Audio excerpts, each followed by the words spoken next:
We saw celebrations from across the country today, including a virtual parade. But we saw a more traditional event go down Pennsylvania Avenue.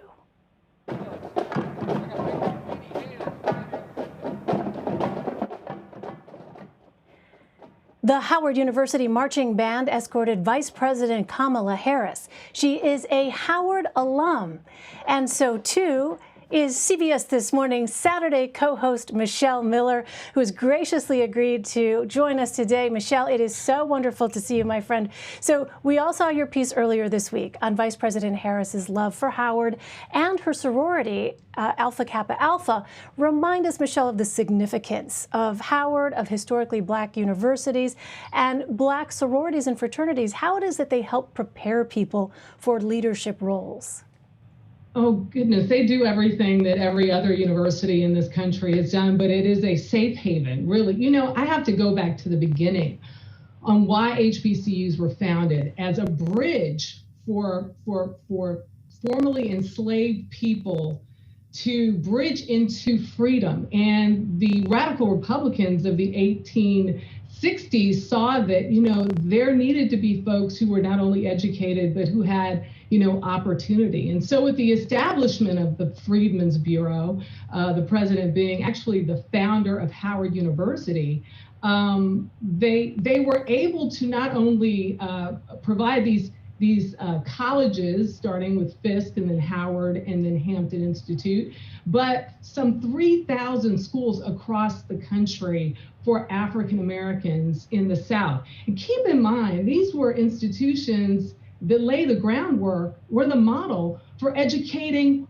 all Southerners. There was no free public education for any poor whites either. The only people who had real access to education were wealthy white men. So outside of Berea College in Kentucky, which not only educated all people of color, but women as well, here was an institution ignited to really launch so that folks had an opportunity to bridge the gap through education. And education has been so important to African Americans throughout the latter part of 1800s and 1900s on into the 21st century. And so what I would say that Howard University has been able to do, I'm a third generationer. My grandmother started there in 1912.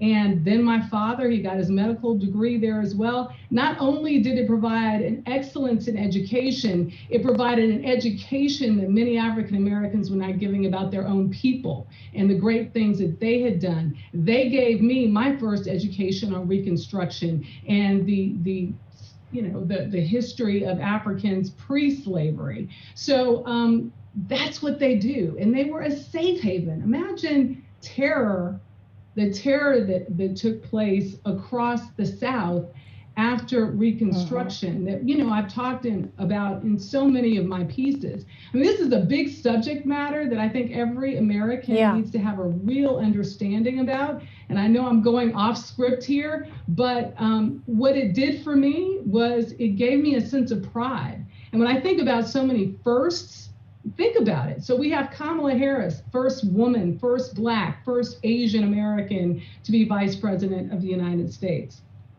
First Black on the U.S. Supreme Court, Thurgood Marshall graduated from Howard University. Right. The first UN ambassador from the ambassador to the UN from the U.S., Andrew Young, graduate of Howard University. The first Nobel laureate in literature that was a woman, African American, from Howard University, and the first governor of a state post-Reconstruction, an alum from Howard University. So it's clear that there are barrier breakers, certainly not just in the humanities, but certainly in the arts too. Chadwick Boseman, Debbie Allen, the list, Sean Combs, I mean, Taraji P. Henson, my roommate, Wendy Raquel Robinson. The list goes on and on and on. And by the way, Pulitzer Prize winner, my classmate, Keith Alexander from the School of C. So many people are just leaders in their fields. And that's what we do. That's what Howard University does. And, you know, Michelle, you know, you say you went off script, but, you know, this is precisely why I wanted you to be part of this conversation today, because I think there are a lot of Americans who may have some misconceptions about the roots of HBCUs and about the purpose of them today. And I think what you did there was so beautifully sort of encapsulate and bring full circle why it was so significant that we see Howard University represented in this inauguration today. So Michelle Miller, I could talk to you all day, but I so appreciate you taking the time to share your knowledge, your insights. You know, I am your #1 fan. Thank you so much, Michelle. Great to see you. Thank you. And hopefully, you know, more people will understand and appreciate what not only HBCUs did for African Americans, but certainly, as I mentioned before, what it did for all of America by establishing the model for public education throughout this great country. Really important point, Michelle. Thank you.